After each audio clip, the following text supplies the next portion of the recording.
Question number 28. Factorize 6c square minus 4cd. 6c square minus 4cd equal to, तो इससे both term में हम देखना है कि क्या क्या कॉमन है। 6 और 4 का जो कॉमन होगा HCF ये 2 होगा। 2 के टेबल में बोथ नंबर आएंगे।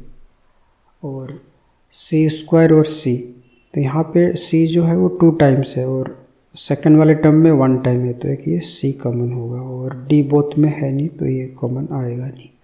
और 6 2 का टेबल में होगा 3, और c स्क्वायर में से अगर हम c निकाल लेंगे 1c, तो ये होगा सिंगल c बचेगा। और 4 2 का टेबल में 2 टाइम्स में 2d आंसर।